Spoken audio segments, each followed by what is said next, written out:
The night Lila Hart was honored as Architect of the Year, she almost didn't notice her sister. Almost. The ballroom was bright, white tablecloths, glittering glassware, a stage washed in soft gold light. The kind of room she'd once stood beside, not inside. The kind where families posed for pictures and pretended everything was fine. Tonight, the spotlight was hers. She stood near the stage steps, holding the cool weight of the award in both hands. Her name engraved in metal, the recognition of everything she'd fought for. Lila Hart. For excellence in sustainable urban design. A far cry from. You've never really counted for much anyway. The applause faded slowly, replaced by the hum of conversations and clinking glasses. She stepped off the stage, the award still in her hand, her smile professional but real. Then she saw her. At the very back of the ballroom, nearly hidden behind a pillar, stood Sienna. The sister who'd seated her next to trash cans. The sister who'd benefited from their parents' favoritism. The sister who had watched humiliation and decided it was acceptable. Tonight, Sienna did not look like the golden child. Her hair, always perfectly styled, hung limp around her face. Her makeup was carefully applied but couldn't hide the shadows under her eyes. Her dress was elegant, yes, but wrinkled, like she'd stood too long in one place before deciding to move. And in her arms, resting heavily against her shoulder, was a sleeping toddler. Some people reappear in your life with flowers and apologies. Some show up carrying consequences. For a heartbeat, the world went silent around Lila. The noise blurred, the lights dimmed, the chatter fell away. All she could see was the sister who hadn't spoken to her in nearly a year. Standing at the edge of her success, holding a child who had her father's eyes and a stranger's uncertainty. Sienna's gaze found hers. Fear. Exhaustion. Something that looked like regret. Before we go deeper into what happens next, take a second. If you're watching this right now, hit subscribe and tell us in the comments where you're watching from, and what you think. If a sibling who hurt you deeply showed up at the peak of your success, holding a child and asking for help, would you listen? Or would you walk away? The music swells back in. The story resumes. Lila blinked once. Twice. Then she turned away. She did not storm out. She did not confront. She did not run. She simply walked toward the nearest exit, award still in hand, heels precise on marble flooring. If Sienna wanted something, she would have to fight her way through the version of Lila who no longer begged to be seen. The snow had only just melted when the first foundation was poured for Verity Caldwell's Community Center series. 5 buildings. 5 neighborhoods. 5 chances to prove Riverside wasn't a one-time success. Lila stood at the edge of the site for the first center, an old industrial district being transformed into a place for families, children, and anyone who needed somewhere safe to exist. You're staring at dirt like it's art, Jalen said softly beside her. She smirked. Give it a year, she replied. Then tell me it's just dirt. His laugh was low, familiar. His presence, steady as always. He tucked his hands into his jacket pockets and studied the fenced-off lot. You named it yet? He asked. Harbor House, she said. A place where people can come in from the storm. You're good at that, he murmured. At naming buildings? She asked. At building harbors, he corrected. She didn't answer. I didn't need to. The work spoke for itself. Life had become a careful balance: design meetings, site visits, firm leadership responsibilities, media requests, mentoring interns, dinners with Jalen and his noisy, loving family, late nights at her drafting table, lines and light shaping new worlds. And for the first time in her adult life, the voices in her head weren't all criticism. Some of them sounded like her own. You did that. You handled that. You belong here. Boundaries, once foreign, had become a habit. Unknown numbers were ignored. Guilt-laced messages were deleted. Letters were shredded without ceremony. Her grandmother called once every few weeks, not to pry, not to manipulate, just to ask if she was eating, sleeping, laughing. "I like this version of you," her grandmother had said once over the phone. "You sound free." "I feel free," Lila replied. And it was true. Until the night of the award. The nomination email had arrived 2 months before. Citywide recognition ceremony, nominee, Lila Hart. She'd read it 3 times before forwarding it to Rhodes. His reply came back almost immediately. "About time." She told Jalen that night over dinner. He smiled so wide she thought his face might ache. "We're buying a new suit," he declared. "You're not stepping up on that stage without me looking like I belong beside you." "You already do," she said. He looked at her carefully, eyes soft. "So do you," he replied. "Don't forget that." As the date approached, the firm buzzed with plans. "Media wall," one of the junior associates said. "Champagne," another added. "A whole spread on our website," the marketing manager promised. Lila tolerated the attention with polite discomfort. She preferred the quiet work, the part where ideas turned into spaces people actually lived in. Spotlights had once belonged to her sister. Now, they followed her. But she still didn't quite trust them. At home, she and Jalen practiced speeches jokingly, late at night, standing in her kitchen with mugs of tea. He'd stand on a chair with a spoon as a microphone. "I'd like to thank my contractor boyfriend who looks unusually good in reflective vests." She'd throw a dish towel at him, laughing, shaking her head. "You're ridiculous." "I'm supportive," he corrected. "It just looks ridiculous sometimes."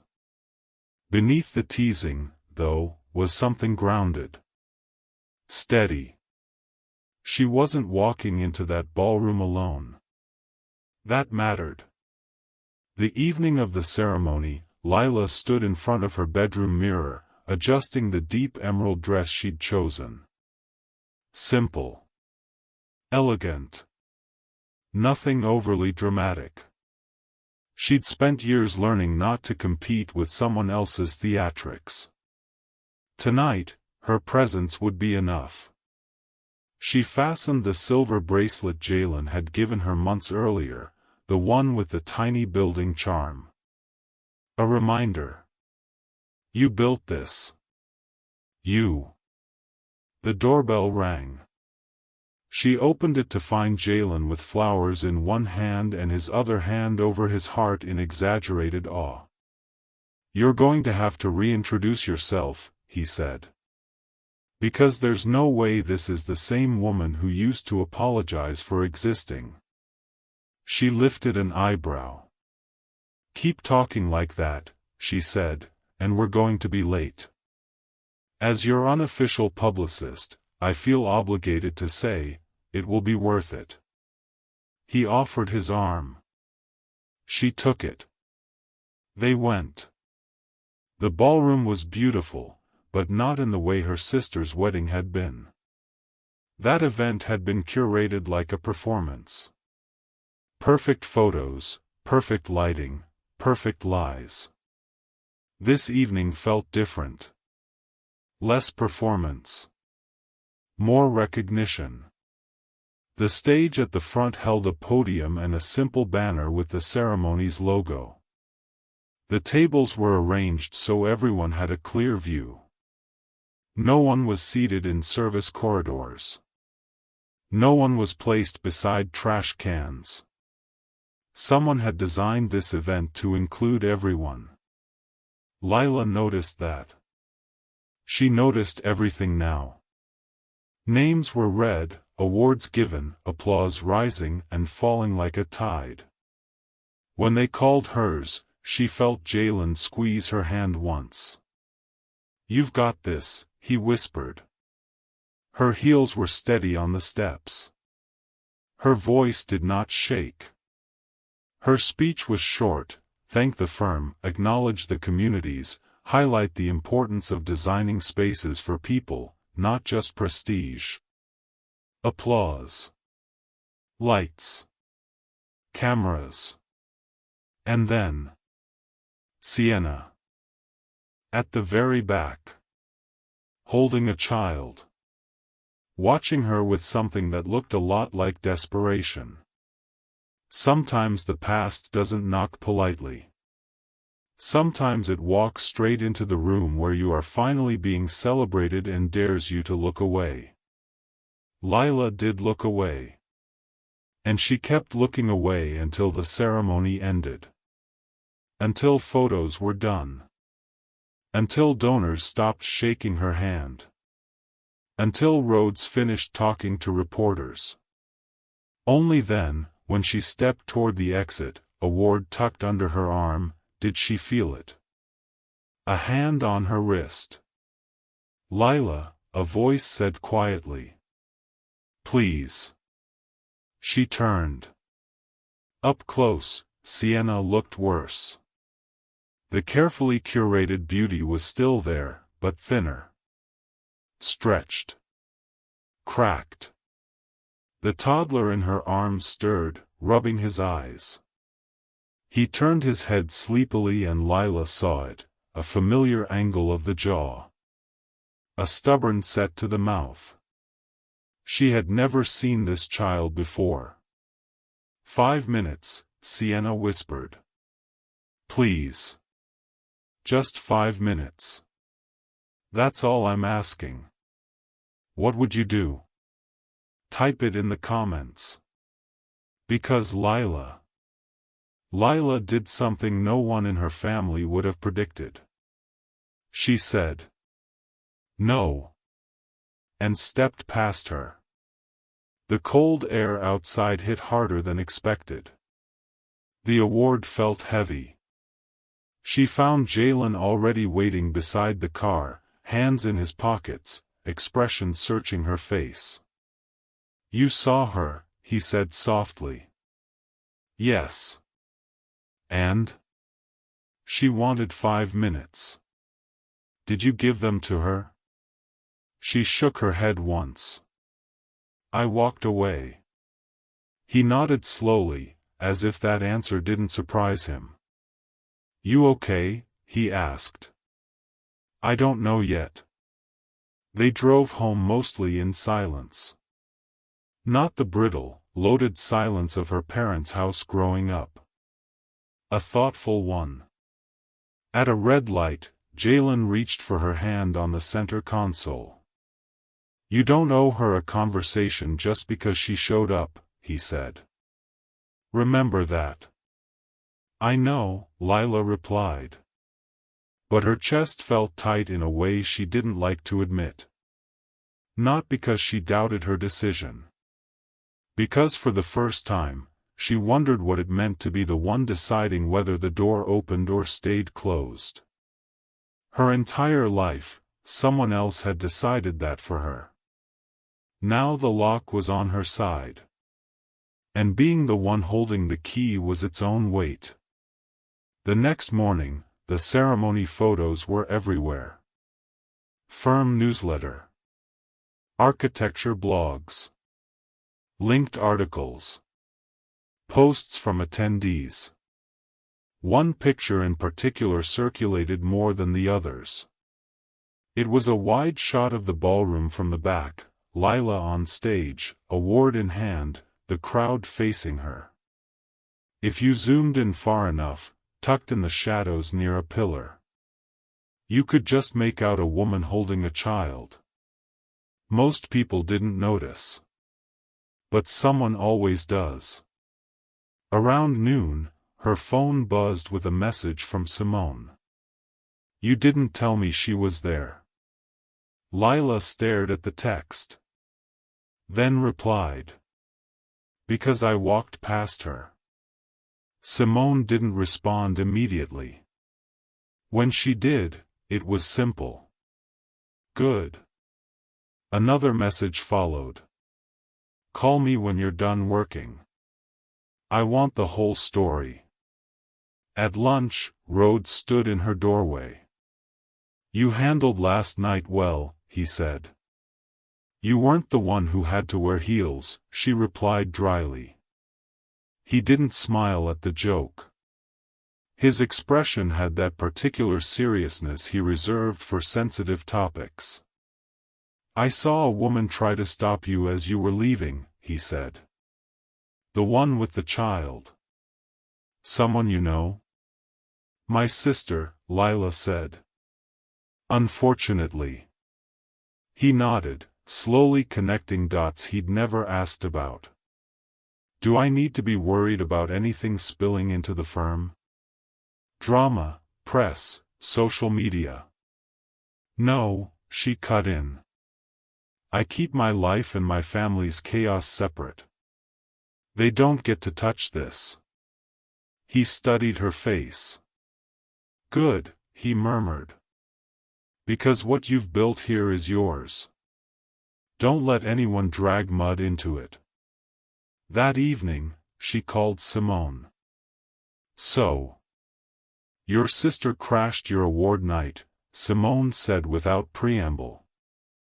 "Bold move." "With a child," Lila added. Simone paused. "That's new." "Very." "Did she say anything?" "She asked for 5 minutes." "And you said no." There was clear approval in Simone's voice. "Yes." "Good." The word was firm. Unapologetic.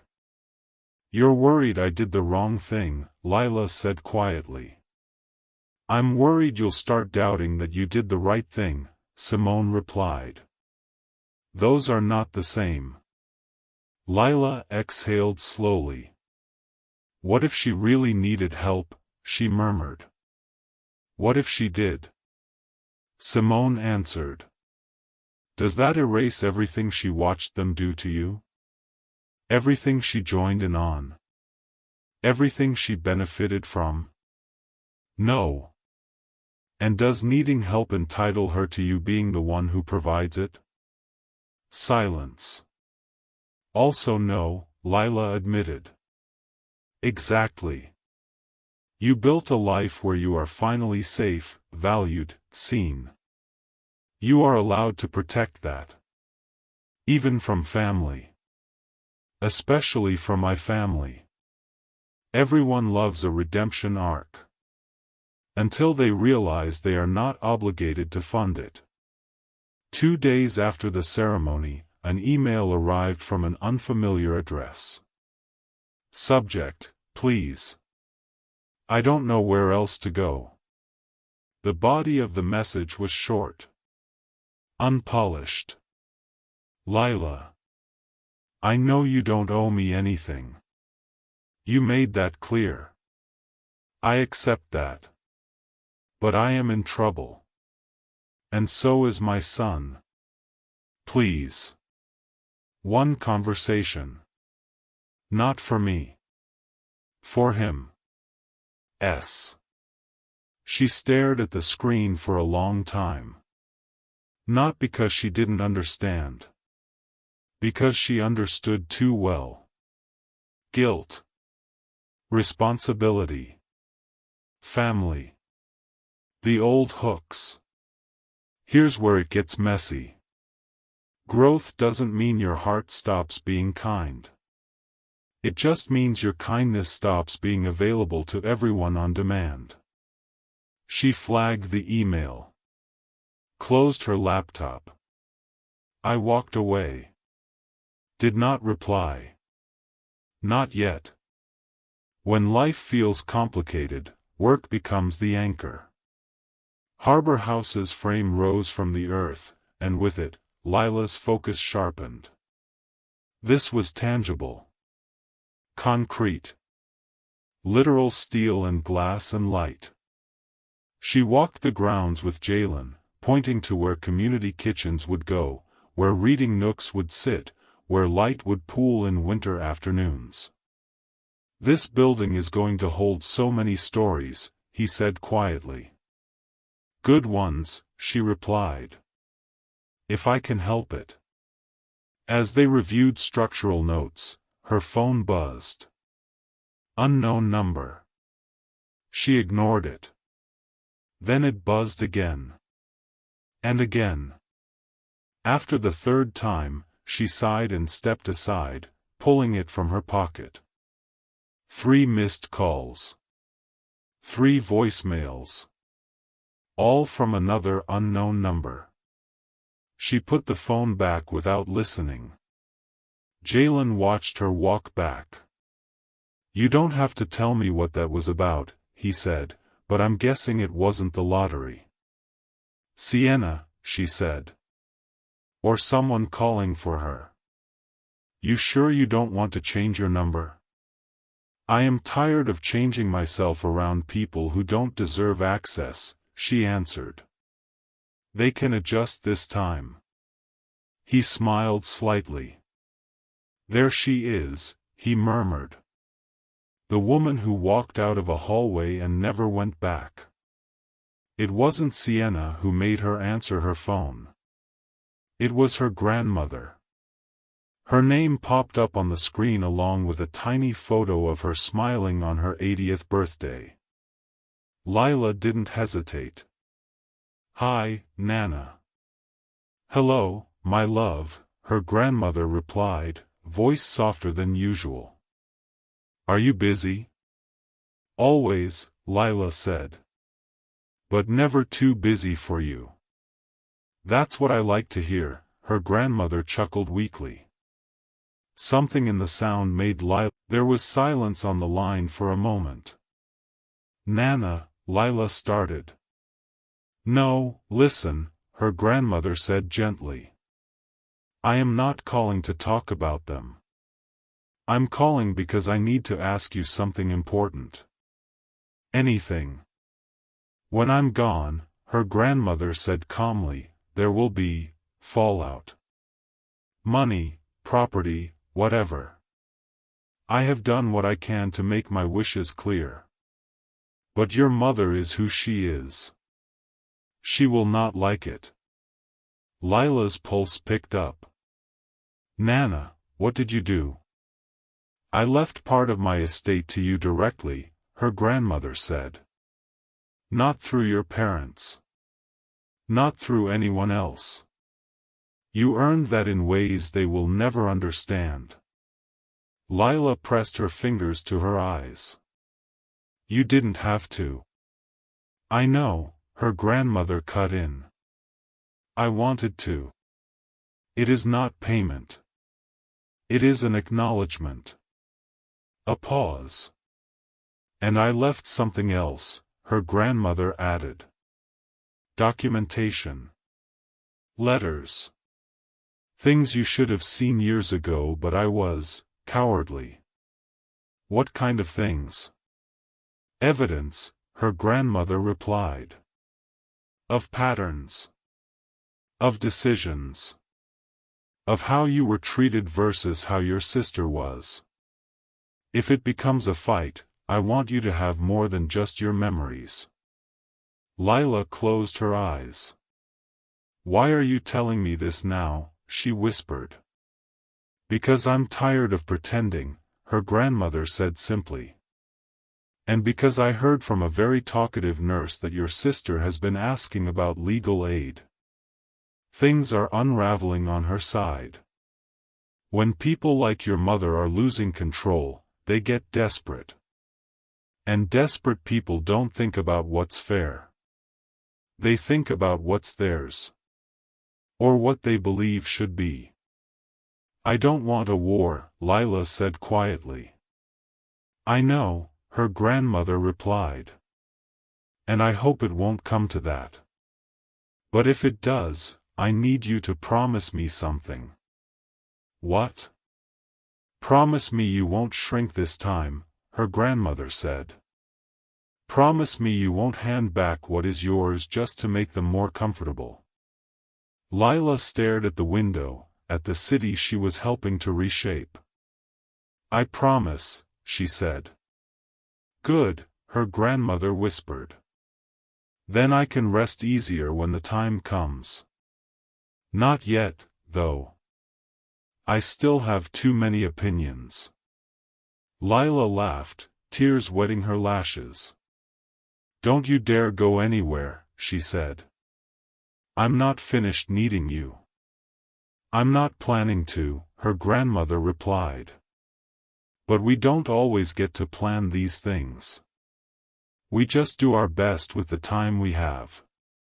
And you, my dear, are finally using yours well." The next week, the calls increased. Unknown numbers. Blocked caller IDs. Emails from throwaway accounts. Some merely said please. Some said family is forever. One said think about the child. She never replied. Every ignored call, every deleted message, felt like muscle strengthening. Then one afternoon, as she left a site meeting, her phone buzzed with a voicemail notification. The transcription preview on the lock screen showed just one line. "This is Child Protective Services. We're trying to reach a relative of." Her heart stopped. She replayed it twice. The narrator doesn't rush this part. There are calls you can ignore. And there are calls you cannot. Not if your conscience is still alive. She found a quiet corner in the lobby and called back. "Caseworker Alvarez speaking," a calm voice answered. "This is Lila Hart," she said. "You left a voicemail for me." "Yes, Miss Hart," the caseworker replied. "Thank you for returning the call. I'm reaching out regarding your nephew." The word landed heavy. "My what?" Lila asked. "Your nephew," Alvarez repeated. "Elias. Age 2. Lila swallowed. "Is he okay?" "At the moment, yes," Alvarez said. "But we are assessing his situation. We have your name listed as the child's maternal aunt." Lila leaned against the wall. "What's going on?" she whispered. The voice on the other end remained professional, but not unkind. "There was an incident at the residence," Alvarez said. "Your sister's home. A neighbor called in a concern about shouting, possible violence. When our team responded, the child was present. Your sister appeared distressed. The father was gone before we arrived." Lila slid down the wall until she was sitting on the floor, the phone pressed tight to her ear. "What do you need from me?" she asked. "At this stage, we're exploring support structures," Alvarez replied. "Kinship options. We're not removing the child right now, but we are documenting everything. Your sister mentioned you as someone who might help. Tears pricked Lila's eyes. Not for her sister. For a child who didn't ask to be born into broken patterns. "Can I ask you a question?" she said. "Of course," the caseworker replied. "If I'm not on speaking terms with my sister," Lila said carefully, "does that hurt him? Legally, I mean. Does my distance make things worse for the child?" "Not necessarily," Alvarez answered. "We consider many factors. We don't force anyone into involvement they're not equipped for. But kin who are willing to be safety nets, that matters." Lila closed her eyes. Safety net. She'd never had one. Now someone was asking if she could be one. Not for the person who hurt her. But for someone small. Someone innocent. The narrator steps in, quieter now. Forgiveness and access are not the same thing. Neither are protection and surrender. This is where healing gets complicated. "We can schedule an informational meeting," Alvarez suggested. "No commitments. Just an explanation of what kinship support could look like. Would you be open to that?" Lila's voice was barely audible. "Yes," she said. "I'll be there." That night, she sat on the couch, elbows on her knees, staring at nothing. Jalen came over without being asked. Simone had texted him a simple, "check on her," and that was enough. He sat beside her quietly for a full minute before speaking. "What happened?" he asked softly. She told him. Everything. The voicemail. The caseworker. The words shouting, violence, distressed. The toddler's name. Elias. "So now they're calling you," Jalen said slowly, "to see if you'll be the one who steps in." "Yes." He was quiet for a long time. "Do you want to?" he asked. She flinched. "That's a loaded question." "I know," he replied calmly. "That's why I didn't answer it for you." She sat back, staring at the ceiling. "I don't want to be dragged back into their chaos," she whispered. "I don't want to be responsible for fixing the mess they created." "Reasonable," he said. "But I also," her voice cracked. "I can't stop thinking about a child growing up believing what I believed. That love is something you earn by shrinking." He nodded slowly. "I am not telling you what to do," he said. "But I am telling you this, whatever you choose, it has to protect you first. Because if you shatter yourself trying to save everyone else, nobody wins. Not even him." The narrator underlines that. You cannot rescue someone from drowning by sinking beside them without a life vest. "What if I could be his life vest?" she whispered. "Then you make sure you're wearing one too," Jalen replied. "And you make sure you're not the only one keeping him afloat." She let out an unsteady breath. "I agreed to a meeting," she said. "Just to hear what it means." "Good," he replied. "Information is power. You're not that girl in the hallway anymore, Lila. You get to ask questions now." She leaned against him and closed her eyes. Outside, the city lights watched quietly. Inside, a new storm gathered, not of guilt this time, but of decisions. Heavy ones. Necessary ones. So here we are. A woman who rebuilt her life from the ground up. A sister who burned bridges now holding a child in the smoke. A system that failed one generation. now asking if she'll help protect the next. Would you step in? Would you keep your distance? Comment where you're watching from. And what you think Lila should do next. Because this is only the beginning of Season 2. And the next time Lila sees Sienna, it won't be across a ballroom.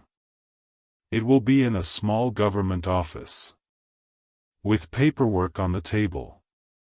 A caseworker taking notes. And a little boy swinging his legs from a plastic chair. Looking up at her with eyes that ask a question louder than any voicemail. Are you going to leave me, too? The waiting room at Child Protective Services was nothing like courtrooms in movies. No echoing footsteps. No wood-paneled drama. Just plastic chairs, off-white walls, and the faint smell of instant coffee. Lila sat with her hands clasped in her lap, posture straight, breathing steady, the way one braces for impact without flinching. Across from her, a toddler sat on a chair that was too big for him. Small legs swinging. Cheeks round. Eyes sleepy but alert. Elias. Her nephew. The child she hadn't known existed 6 months ago. Sometimes fate doesn't knock with thunder. Sometimes it arrives wearing tiny shoes, swinging its legs, and waits for you to look up. Lila did look. And found him staring at her with curiosity, not fear. He blinked once. Tilted his head. Then held out a small stuffed fox as if offering peace. Lila swallowed a soft ache in her throat. She didn't take the toy. Not yet. But she nodded. Hi, she said quietly. He blinked again, then hugged the fox tighter. Before she could say anything else, the door beside them opened. Ms. Hart? Asked caseworker Alvarez. Lila rose. Elias followed her with his eyes until she disappeared into the office. The room was small, just a round table, 2 chairs, a stack of documents, and a window that didn't open. Agent Alvarez gestured for her to sit. Thank you for coming, she said. I know this isn't easy. I'm here for information, Lila replied. Not a commitment. That's perfectly fine. Alvarez opened a folder, her tone gentle but precise.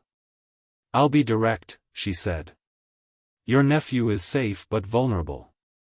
Your sister is cooperating, for now, but things are unstable. Unstable. The word sat in the air like smoke. What happened? Lila asked. There was an argument, Alvarez said carefully. The father, his name is Merrick Allen, left during the altercation. Neighbors reported shouting. Glass breaking. A child crying. Lila's jaw tightened. Is Merrick dangerous? He has no prior charges, Alvarez replied. But he also has no stable employment, no fixed residence, and a history of emotional volatility. Lila looked away slowly, mind turning. Is Sienna safe? She asked, the words bitter on her tongue. Safe is a complicated word here, Alvarez replied gently. She's not in immediate danger. But she is overwhelmed, undersupported, and not currently making consistent decisions. So you're looking for family placements, Lila said. Yes, Alvarez confirmed. Not asking you to take custody, unless that's something you eventually choose. But we are exploring kinship support. Someone stable. Someone reliable. Someone the child could turn to if needed. Someone like you. The unspoken words pressed into her chest. Healing doesn't erase your history. It just gives you the strength to face it without breaking. Lila sat straighter. What would kinship support require? It varies, Alvarez said. Sometimes it's checking in on the child. Sometimes it's attending occasional meetings. Sometimes it's temporary placement if the situation worsens. And sometimes, it's long-term involvement. Lila's pulse thudded. Long term. I'm not making decisions today, she said softly. But I'm listening. That's all we're asking. 20 minutes later, as the meeting wrapped, Alvarez asked a question that made the room feel suddenly smaller. Would you like to see him? Properly, I mean. Lila hesitated. I'm not sure that's a good idea. It's voluntary, Alvarez assured her. But interaction helps us assess family bonds. Family bonds. Words that once felt like traps.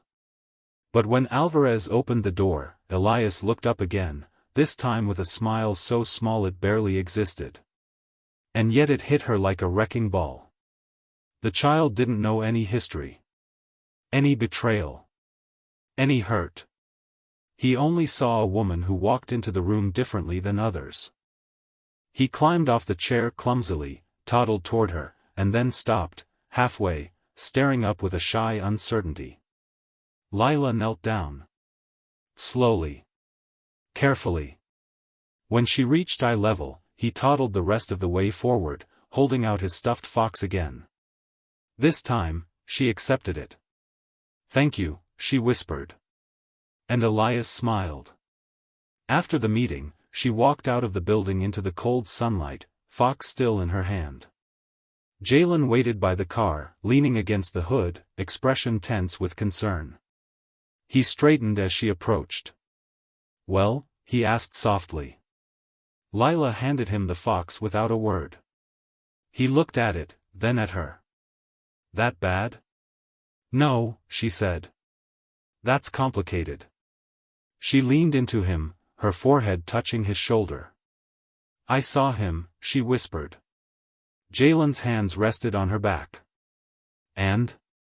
He's innocent, she said. He didn't choose any of this. No, Jalen agreed. But you didn't choose any of it either. She closed her eyes. I don't want him to grow up feeling unwanted. Or invisible. Or like love is conditional. A tremor ran through her voice. Jalen pulled her close. You won't let that happen, he said. Not because you owe your family anything. But because you're the kind of person who breaks cycles just by existing. She exhaled shakily. Alvarez asked if I'd consider being a safety net. And what did you say? I said I'd listen, she replied. Jalen nodded. That's enough for now. 2 days later, she received an email. Family session scheduled, mandatory for mother. Optional for aunt. Attached was the appointment date, and confirmation that Sienna requested Lila's presence. But it wasn't out of sisterhood. It was required. Legally. If Sienna couldn't prove she had family support, the case might escalate. Lila closed the email and sat back, breath leaving her lungs in a slow exhale. This is where things get thorny.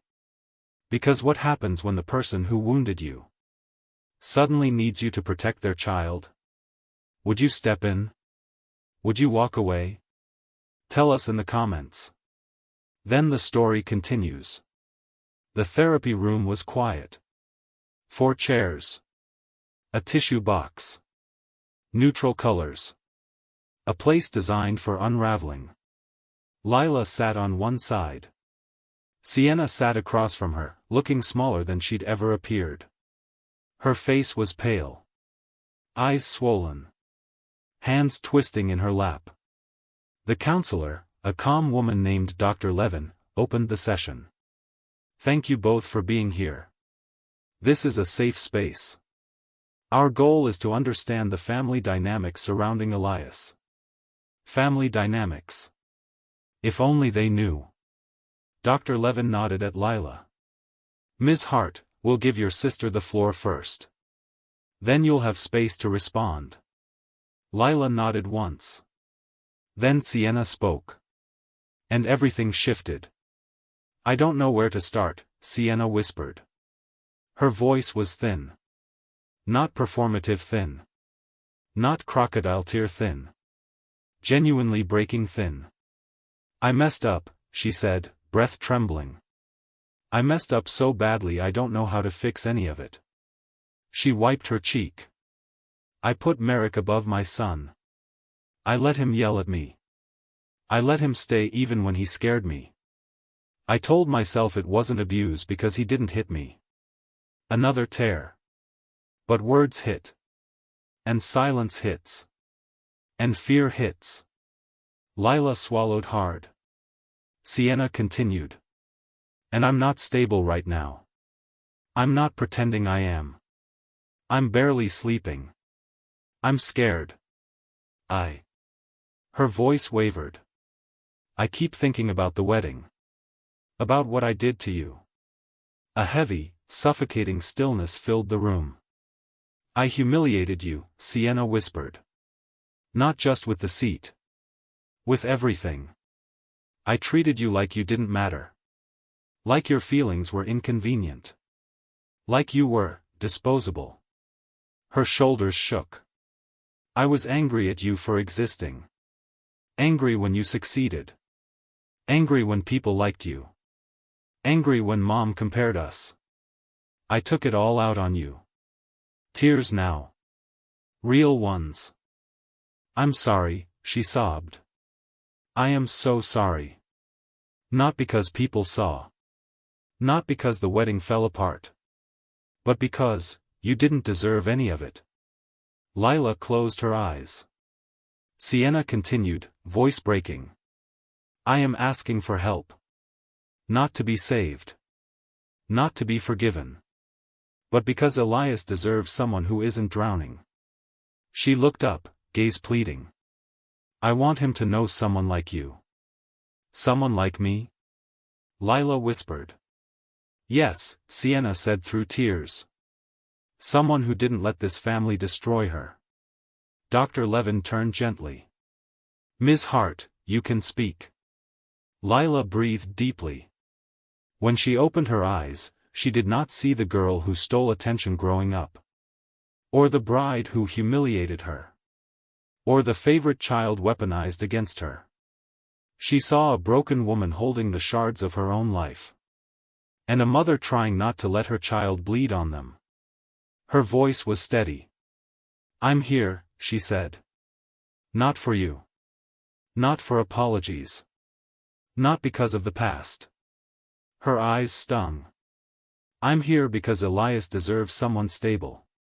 Someone who sees him. Someone who won't repeat the cycle. Sienna nodded, tears dripping off her jaw. I don't know what role I can play yet, Lila continued. But I won't let him be forgotten. Or overlooked. Or mistreated.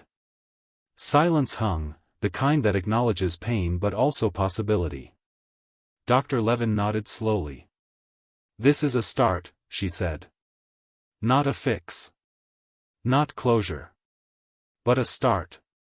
As they walked out, Sienna stopped near the elevator.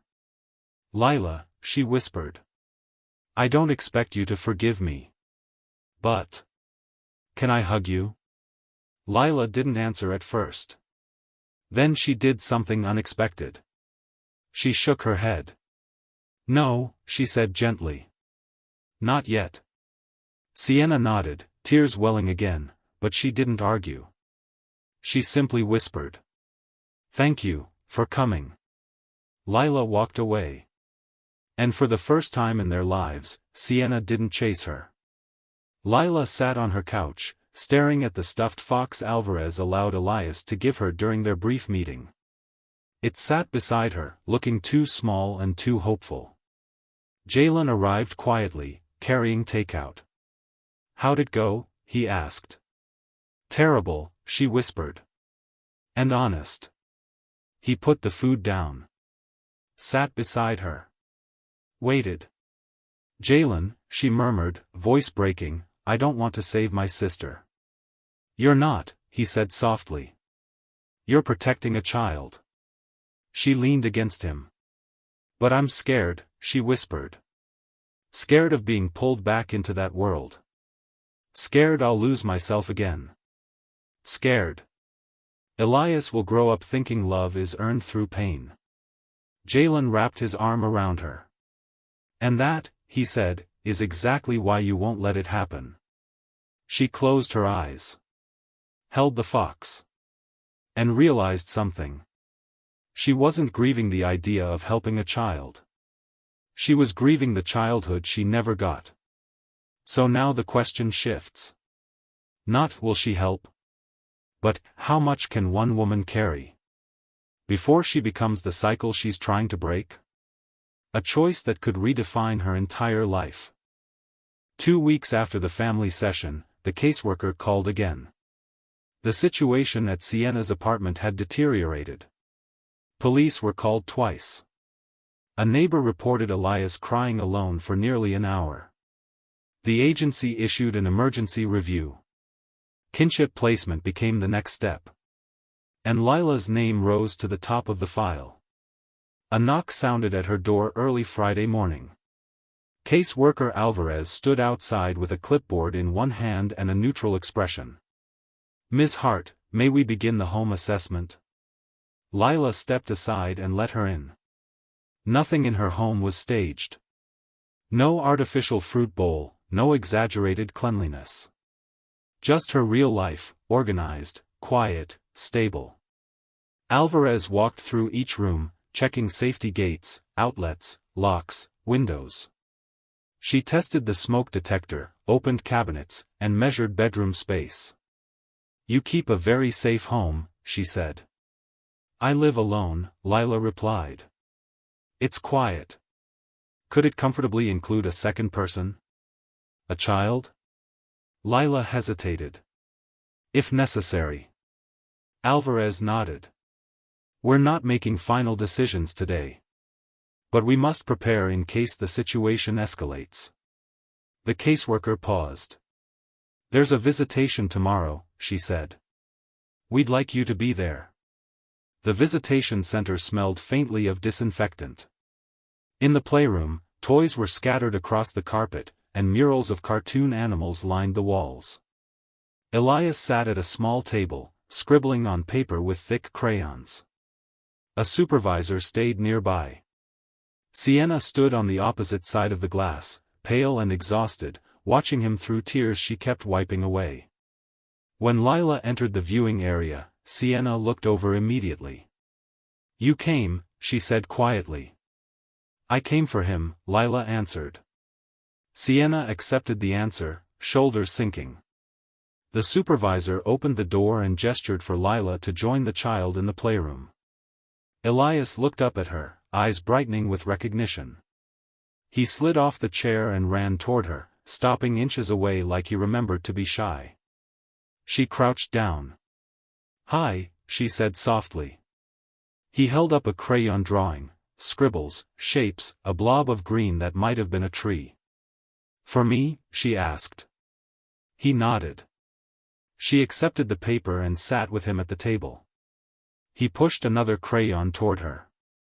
She drew a small fox, the same one from his stuffed toy. He beamed. Through the glass, Sienna covered her mouth with her hand. 20 minutes passed in gentle silence, broken only by crayons rolling across the table.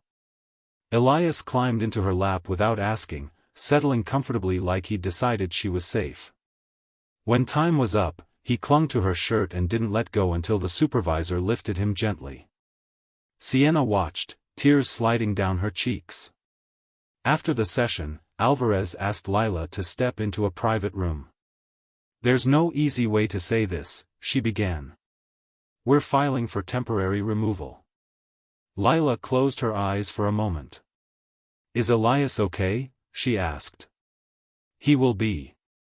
But he needs stability. Your sister is not in a place to provide it."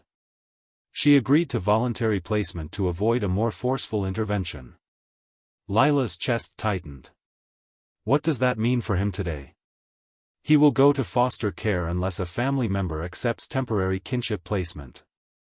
Then came the sentence that changed everything. "You are the only eligible family member." A long, heavy pause filled the room. Alvarez continued, "This isn't adoption. This is temporary safety. Weeks or months.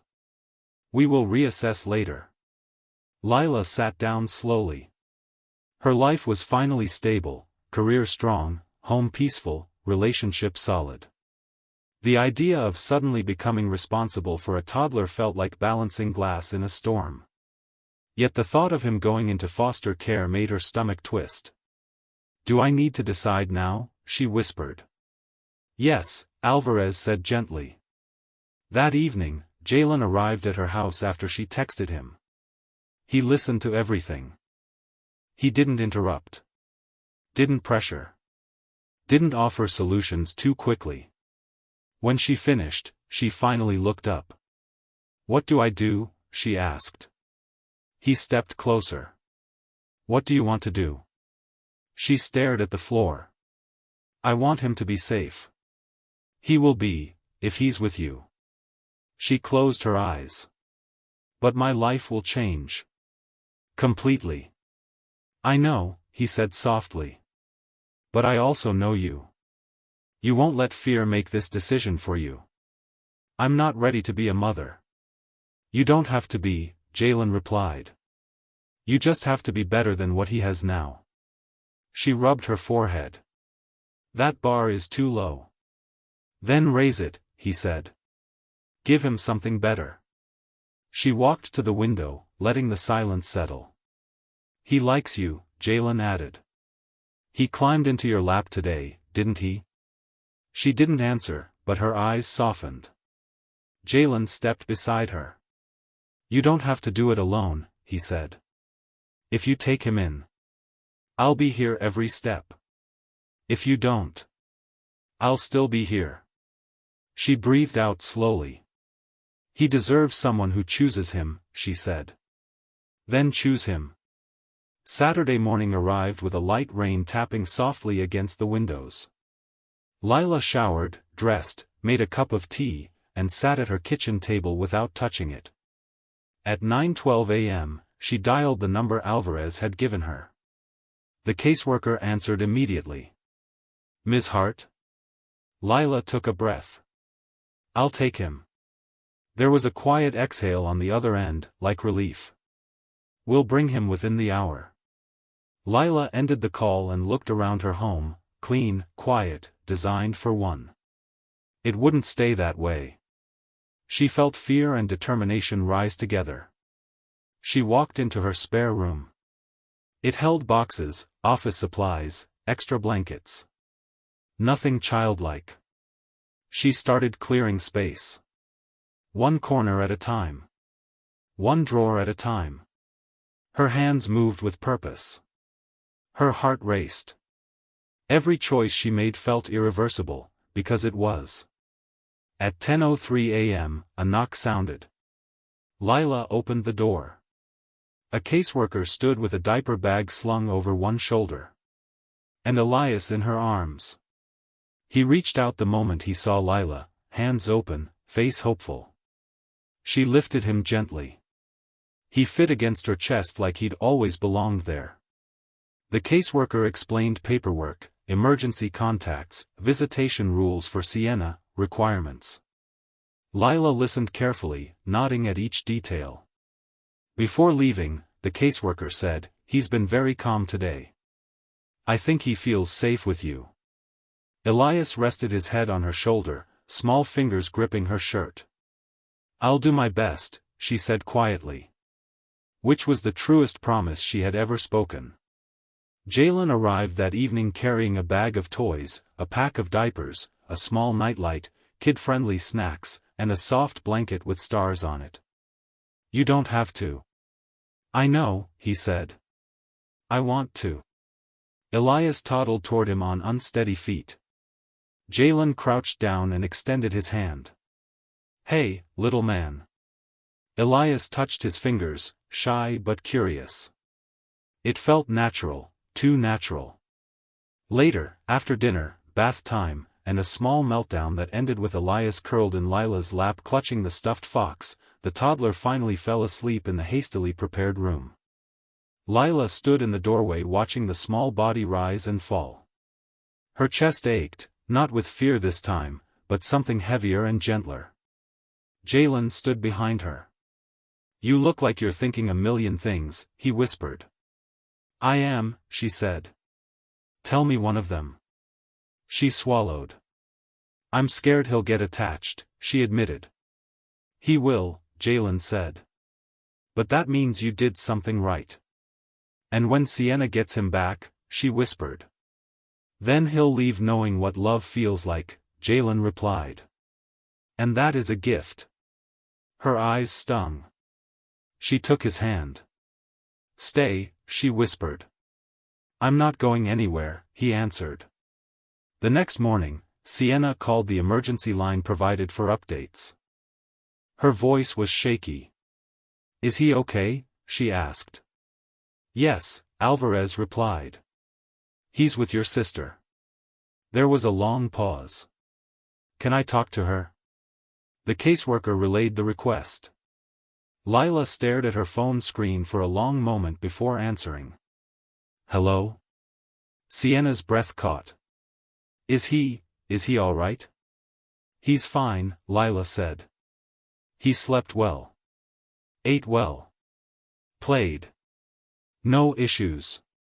Sienna let out a breath of pure relief. Thank you, she whispered. Thank you for not letting him go somewhere unfamiliar. Lila didn't respond.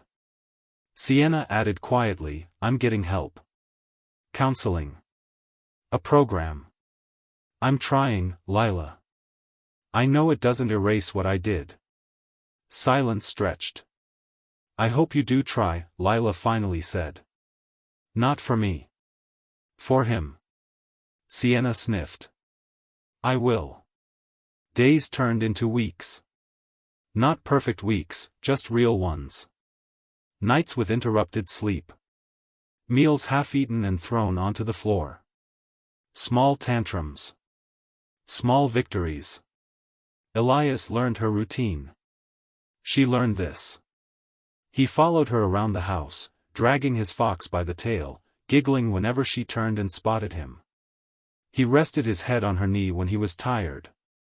He reached up for her when he was scared. And slowly, carefully, he chose her again and again. One afternoon, while she sorted laundry, he toddled over and lifted his arms. She picked him up. He pressed his forehead against hers and whispered a new word he had practiced for days. Home. Lila froze. Her heart clenched, full, fractured, overflowing. She hugged him gently. And for the first time in her life, the word home didn't feel like something she was fighting to earn. It felt like something she had built. On a quiet evening, after Elias was asleep, Lila stepped onto her balcony overlooking the city. Lights shimmered across the skyline. Jalen joined her with 2 cups of tea. You okay? He asked. I think so, she whispered. Everything's changing. For the better, he said. Maybe, she whispered. But her eyes softened. Her shoulders settled. She looked back toward the hallway where Elias slept. No matter what happens next, she said, I'm choosing him. And I'm choosing you, Jalen replied. She didn't look surprised, only grateful. Inside the room, the nightlight glowed softly beside a small bed. The stuffed fox lay tucked beneath a tiny arm.